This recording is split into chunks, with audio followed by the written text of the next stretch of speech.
I teach my kids. I said to my kids always, most people don't live with reality. I said, if you want to be successful, look at your reality, not perception. America needs South Africa. South Africa needs America. If we don't work together, both of us shall lose. But South Africa shall lose more.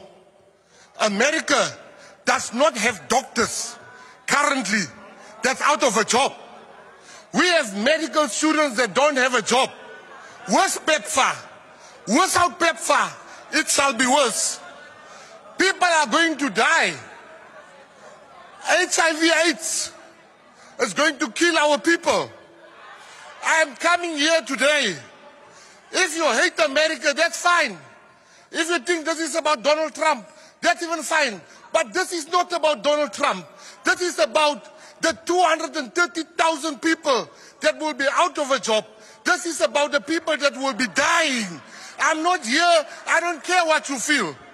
So to South Africans, come here with a plan. Don't hi me here. You have medical aid. You have free medical aid. You have free state medical aid. You come here. Hi. I'm talking for the people with no medical aid. All the people in this tent have medical aid. And the ones that run to America, I want to warn you, we have a Minister of International Affairs. We have a president.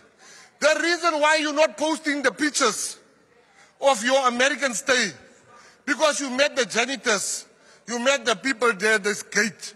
Show us who you met. So I want to say to South Africa, let's fix our relationship.